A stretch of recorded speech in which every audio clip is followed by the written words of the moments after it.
there gamers, welcome back to the Board Game Co channel, and today we have a preview of Heroes of Might and Magic 3. Well, hey there gamers, it's Professor Meg here, and welcome back to the Board Game Co channel. Today we have a preview of Heroes of Might and Magic 3, but I have a little bit to let you know about this game. Thank you to Archon Studios for sponsoring this video, and this is a current Game Found campaign. You can check out the link down below, but this is the base game in front of me, and that is currently on the campaign, but the campaign is actually for 3 new expansions, which would be Conflux, Cove, and Stronghold. So you can check those out, but as you can see, I also have 2 other expansions behind me, and that's because there's also going to be a playthrough on the channel. The playthrough is going to be the base game plus both of these thrown in, and it will be a player versus player battle between Alex and I, so check that out in the future. That is coming up, but with that we are going to dive right into Heroes of Might and Magic 3. Now in the game, there are quite a few different modes, which is why I noted that Alex and I would be playing against each other. In the game, there is a co-op mode, there's also a solo mode, and a campaign mode, where you go through all of these different scenarios that are set up, but regardless, you're always setting up a scenario, and there is also the clash mode, which is what you see set up here in front of you. So for example, here is the book, which shows you exactly how to set them up, but you can see here that we have Brave New World, and it is set up for a clash mode, meaning that it is player versus player, intended for 2 to 3 players. Now there are some scenarios, such as the one after this, which is All for One, where you need a 3-player count to be able to play this scenario, but as I said, you can also play this as a campaign or as a solo mode, and what we're primarily going to be going into is the general rules of the game, as well as the clash mode and how combat would work between players. Now there's also combat against neutral enemies, and we'll get a lot into that, but in the game you are going to be moving through certain phases, and these scenarios are going to tell you not only how to set up the game, but what the victory conditions are and how many rounds the game may last. For example, the game set up in front of us could end if a player gets control of 5 mines by the end of the round, but if that doesn't happen, then the game will start to trigger the end game in the 8th round and then end in the 9th round. Now, as I noted, the victory conditions scenario to scenario can change depending on what you need to be doing and depending on the mode that you're playing in. So where I usually go over how you would win the game and then walk you through how to get there, I'm just going to go over the pace of play of the game, because a lot of this game is going to be about leveling up your character and exploring the things that are available to you, working toward those variable victory conditions. Players are going to have 2 choices in front of them at the beginning of the game before they start, which is choosing your starting faction, and then if you're going to be a hero of might or a hero of magic. So for example, here we have the Necropolis faction, which is the town that was chosen here in front of this player, and they chose to be a hero of magic, which is the mage, Sandro the necromancer. When you are doing this, it's going to affect a lot of your deck building in the beginning of the game. So for example, this deck here would start off with 1 attack card, 0 defense, 2 power, and 2 knowledge. But being that they are a mage, they would also start with 2 magic arrows, whereas this character here, who chose to be a hero of might and be a knight, they would only start with 1 magic arrow instead, but they would have 2 attack and 2 defense cards, making them a lot stronger at physical combat. You also have these things that you start off with here, and Sandro the Necromancer will start off with sorcery and their specialty, which is Cloak of the Undead King. Now when you have these specialties, they are shuffled into your deck, and you can see here that this is the one that you would gain at level 4, and then again at level 6. You'll be leveling up your character along this track, and the one that is gained at level 1 is already shuffled here into our player's deck. Players also start off with a few starting resources. They have map tiles, which they are able to place throughout the game. They have their starting hero figure, which starts off with 3 movement points, but you can also gain a secondary hero that would have 2 movement points available, and you have some money and starting resources depending on the different scenario that you're playing. Now on your town board, the scenario will also have you start your income, and you'll also have these 3 tokens here available to you, which is going to show the actions that you're able to do, such as building, recruiting, and using your spellbook to indicate that you've used your Mage Guild action. You also have these tiles here that honestly make a really beautiful panorama when you see all of them face down, but you'll be using these to indicate which buildings you have built for the turn, for each round, and you'll be able to use them accordingly. So for example, here in the game, you start with this one available, and when this player would use their old cemetery ability, you would then flip the tile over to indicate that that ability has been used for the round, and at the end of round during the cleanup phase, all of these would be flipped back over. Now, when players choose their factions, they are going to get a deck of cards available to them, such as you can see here, and you can also see on the combat board. And this Necromancer, just to show you what they have available in the flavor of the game, they have as their highest tier, which is the gold tier, Ghost Dragons and Dread Knights. They also have in the silver tier Leeches and Vampires. And as the bronze tier, they also have Zombies. And at the beginning of the game, the scenario will also indicate to you what units you have available at start, which have already been recruited. And here you can see that they have these skeletons and the wraiths, which are both bronze level units. In the game, these unit cards are going to have two sides as well, and one side is holographic. It's the better side, obviously, but it is a bit foiled for you. But it's going to be known as a few or a pack. Whenever you recruit units, they are going to start off as a few, and when they become a pack, they will flip over to their holographic side.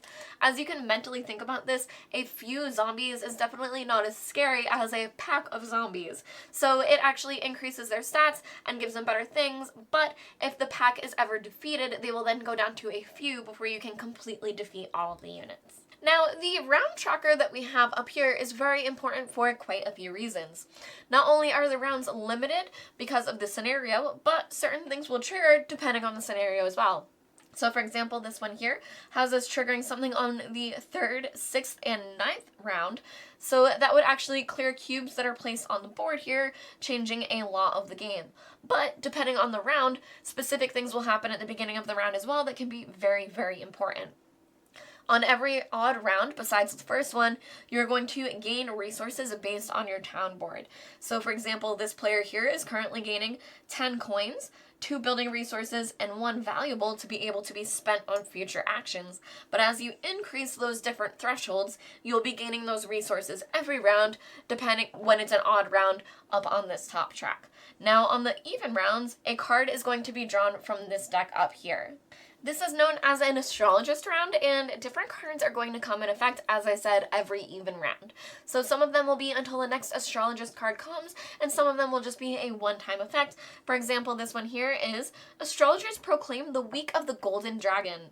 At the beginning of the next resource round, all players gain 5 coins. So that's a one-time thing that will happen, but some of them will stay in effect until the next astrologist card is revealed.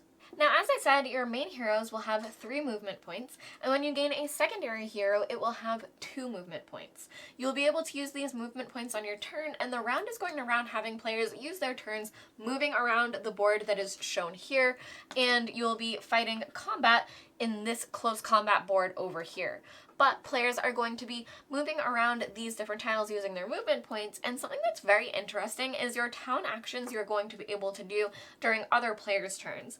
This is a way to keep the game going, and you're able to do a lot of things while other players are going. The only thing you are not allowed to do is take actions in your town after combat dice have been rolled but not yet resolved, which you can imagine would be really tricky to try to do something in between. But otherwise, at any point, you are able to do your different town actions. That way you are able to keep the pace of play going and do things either before your turn or after, depending on what you want to do. Now, before using those movement points, players are going to be able to draw from their deck. So for example, this player here, they're going to have a lot of options with what you are able to draw and use, and currently they have 3 cards in their hand.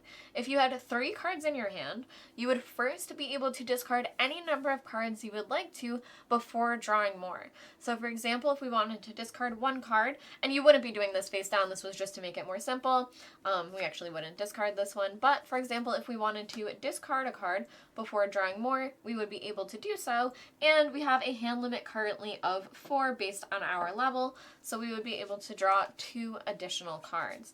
Now, if you ever have more than your hand limit in your hand, for example 5 cards, you would then need to be able to discard, you would then have to discard down to at least 4, but you could discard additional and then draw up to that 4 value. So you have a lot of options with what you are able to draw into your hand, and your base deck does start off with 9 cards, so you do have a lot of choice of what you were able to be drawing per round. Now, on top of that, As you level up your character, you will have an increased hand limit, showing that at level 3 you will have 5, at level 5 you will have 6, and all the way at level 7 you will be able to have up to 7 cards in your hand, allowing you to discard a lot and then draw up to what you need, allowing you to try to look for the cards that you want to be able to use. Now, as you can see up here, we have 3 different decks of cards available, and they all have this shared background, showing that you are able to purchase from any of those 3 pools, and you'll be able to add those to your deck, because a huge part of this game is going to be deck building and gaining those into your deck. Now, looking at the different cards available, here we have the deck of ability cards. These are abilities that you will be able to gain, but as you get stronger in level, you'll be able to increase the power that these abilities have as well. However, there are some abilities that are only able to be used by certain factions. For example, the Necropolis faction over here can use specific abilities, and if you ever draw any that you are not able to use, you are able to draw a replacement card. You also have the artifacts here. Artifacts will also add to your different combat and things like that. They'll have different abilities which you will be able to use, and those are just something that you are able to gain to your deck. Another thing you are able to gain is these spells here. For example, the top one is Teleport. As I noted, players do start with the Magic Arrow spell in their deck, but they will also be able to gain more and more spells, becoming more powerful. Now, once a player draws their cards, they will be able to spend their movement points doing a few actions. One movement point would be moving from one field to another within one tile. Another movement point would be if you wanted to discover an adjacent tile. For example, you would be able to flip this one over here and then orient it as you choose, and then be able to continue moving if you still have movement points to use the different abilities available on this tile. But another thing that you would be able to use your movement points for would be to extend a round of combat if you are playing against neutral enemies. Now, that's because you are also encountering neutral enemies that are made out of these decks, and on top of that you are fighting against other players, which is what I have set up here. So to fight another player, you have to either try to siege their town or encounter their hero unit directly, but to fight the different neutral types of units, you would have to encounter them and then you would draw from the corresponding deck. So for example, depending on your level and the difficulty, you will draw certain enemies from these decks here, and normally you would have one round of combat to fight against them, and if you are not able to defeat them, you would be able to spend a movement point to continue the round of combat instead of potentially losing. If you were to lose combat, you would move to your previously moved space, and you would be able to continue with your turn, however you would have lost that combat. Now, with that, even though this player currently couldn't engage the other one in combat, let's take a look here at this board to see specifically what combat would look like. So players are able to summon the units that they currently have recruited and available to the board when combat begins. Now, you are able to put your units in the front line or the back line, and in this example, both heroes chose to put their units in the front lines for combat. Now, in looking at combat, you're going to look at the agility of all of the units involved. So here we have the Griffins, and they have a 3 agility, and they are a flying unit. Being a flying unit, they're able to move 3 spaces, and they also are not impeded by any obstacles. So this Griffin here would be able to choose which one they would want to come up here to attack, but this statistic here is the health, and these skeletons are a bit weaker. So this Griffin is going to go 1, 2, 3 and stop here, and then engage this skeleton in combat before the agility continues to move through the initiative order. So for example, this Griffin here attacks for 2 and has 0 defense, but 2 health. Another thing about this unit is it has a special ability that it can perform an unlimited number of retaliation attacks, and that's what happens when a unit is attacked. So if the skeleton should survive, which they may, they would then be able to retaliate against the Griffin. So right now I'm not going to play any cards just for you to see exactly how this would play out, but this is a pack of skeletons which has a 3 strength and a 1 defense. So they're going to be able to take the 2 damage from the Griffins without having to play any cards, because they do have that 1 defense even though they have 2 health. So they are going to currently take 1 point of damage, and then they're going to be able to retaliate once per turn against the Griffins. So this is the only turn that they will be able to do so, but they will do their attack damage back, which would be 3 damage. So we'll place that on the Griffin here, and then That will be the end of the Griffin's turn in that turn order. Now we would go on to the next agility, and we have a tie between 5, 5, and 5, meaning that any of them could go first, and in this instance, the attacking player, which would be this Necropolis player, would be able to choose which of their units to use first, and then the other player would be able to play their halberdiers, and then another unit would go here on this team's side. So you can see the pace of play that the Griffins did come out strong and be able to attack first. However, there is a lot going on here, that there will have to be a lot of strategic decisions made to see exactly how this can play out. Now, as a reminder, because this is a pack of skeletons, it will flip over before they actually die as well, and because this is a hero versus hero battle, the battle will continue until all units from one side are removed, or if the player should choose to concede. Now, to concede, this can be a bit different depending on what you're playing against, either neutral enemies or another player. If you're playing against neutral enemies, you are able to choose to retreat from the encounter, and as I noted earlier, this would mean that you did not win the encounter, but you would be able to continue with your turn. If instead you would like to surrender to a different player, you would then have to pay them 10 gold to be able to surrender the combat encounter. Now, if you do win, you will gain experience. You will gain 1 experience if the combat encounter, whoever you fought against, whether neutral enemies or the enemy hero, is an equal level to you. However, if they're a higher level to you, you're able to gain 2 experience points instead.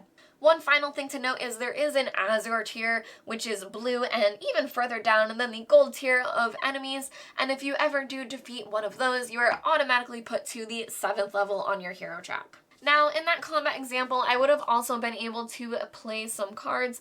These ones would not have actually been able to help me, which was drawn into my hand. But for example, this player here does have an attack card, which you're able to use for an immediate effect to either add +1 or +2 to the combat, depending on your current level. Now, this thing here is an expert effect, and depending on what your level is, you are able to use more and more. So at the beginning of the game, you are not able to use any, but by the end of the game, you are able to use 3 per turn. You are still able to play the cards for their regular effects, you can just only use a specific number of those expert effects per turn. Now, these 3 tokens here, as I already mentioned, are going to be extremely important for the actions that you are able to do. This one is your build token, which you're able to do once per turn, and that's when you're building out these different buildings, depending on their resource cost. After that, you also have your recruitment, and this one is when you use your mage guild, which once it's built, you are able to draw spell cards. Now, whenever you search a deck, which is what that would be doing, it's very interesting that you're able to either search the top cards of the deck for the search value. For example, if it was search 3, you would look at the top 3 cards of the deck, but something that players are also always able to do is take the top card of the discard pile. So if you see something on the discard pile that you already know that you want, that can be a very useful time to take those cards, and it's really interesting that you can see what other people are passing on and what may be discarded and what you are able to draw. Because when you do search and you take those top 3 cards, you are only selecting one, however you are discarding the rest, making it then available to all other players. The most important part of this game is going to be leveling up your hero and also building out your town. You're going to need your town to have certain actions available to you, such as recruiting, which is equally as important, but you need your town to be able to do that. And you'll also be working on deck building to have as many options available to you as possible. Because as you level up, as I noted, you are going to be drawing cards, so as you deck build, you are getting more and more agency on what specific cards you want to be using per round, as opposed to starting with the base cards.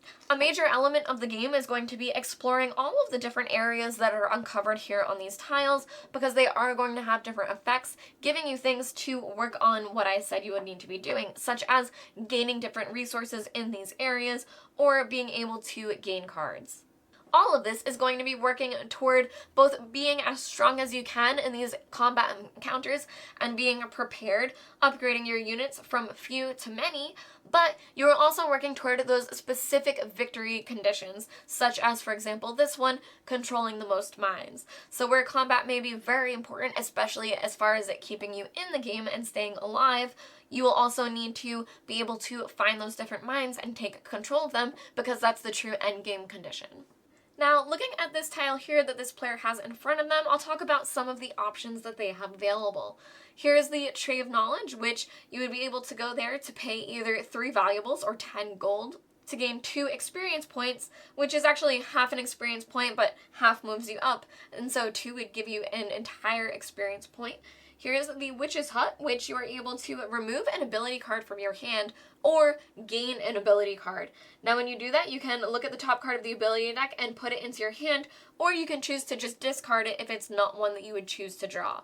This one here is also a Sanctuary, and the Sanctuary means that a hero there cannot be attacked. Now that you know a bit about the game, a lot of the variability and honestly the excitement is going to be exploring these different areas and the buildings and what they're going to provide. So just to show you again, this is the scenario book setting up Brave New World, and it shows you exactly how to set up specific tiles, but each type of tile does have different things. For example, the tile with a 1 marked on it is going to be your starting tile, and players are also going to start with tiles in their hand, or in their available to them. So you are going to have a tile that you're able to use a movement point to explore these and place them out along the board, making more and more access for these different types of buildings.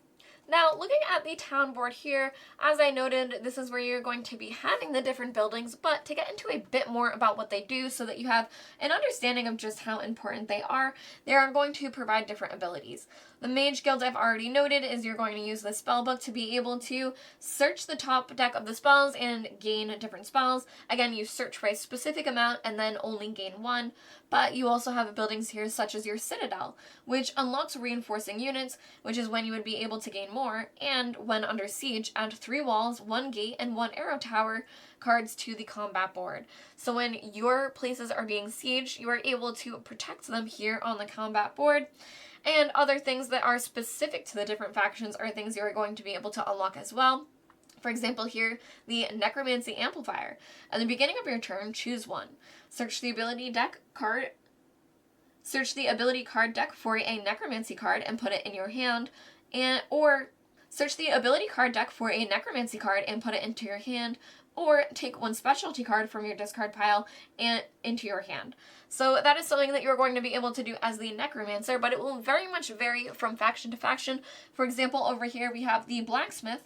During your turn, choose 1. Remove a card from your hand to gain 4 money, or you are able to spend 6 money to search 2 for one of those instead. Now, spells are also something that you are going to be able to cast from your hand during your turn, and you are also going to be able to power them up. So for example, you start with a magic arrow, and you are able to use this to deal 1 damage if you use it for its base ability. However, you are able to discard spells to add a power to it, or other power cards like this one to increase the power. So for example, if we were at level 2 here and we had 1 crown, we'd be able to add +2 power to our magic arrows, making it able to do 3 damage to a unit instead. Now, you are going to be spending a lot of the game gaining these different spells and having them create different effects. For example, we have weakness here, which is the selected unit would gain less attack. They would be not as strong that round and you would be able to weaken them, but the more you power this up, the weaker they would become. For example, it starts off at -1, but you're able to go all the way up to -3. Also here on top of our discard pile, which as I noted would be something you are able to purchase, is our teleport card. And this one is, during combat, move 1 allied unit to any empty space, ignore any obstacles or effects when moving. So that's something that you are going to be able to do when moving around during combat, and there are so many different spells available that is not only so much variability to the game, but a lot of surprises for your opponents that you are able to draw these and really plan for some fun turns. In Heroes of Might and Magic, players are going to be playing as these different factions, but going through all of these unique scenarios. Now, I went a lot over how the clash system would work and what that looks like, but as I noted, there is a solo mode and co-op and different scenarios that you can be playing through. So if you like the general system of the game and getting these spells and leveling up in the town system, which can be very, very cool, there are a lot of ways to play this game. As I noted too, there will be a playthrough on the channel with both of these expansions, which will add a lot to the game, and you can check out their GameFound link down below to see not only everything that they currently have available in their GameFound page, but they also have 3 new expansions right now. This has been a preview for Heroes of Might and Magic. Thank you to Archon Studios for sponsoring this video. I've been Professor Meg, and I will see you all next time. Bye!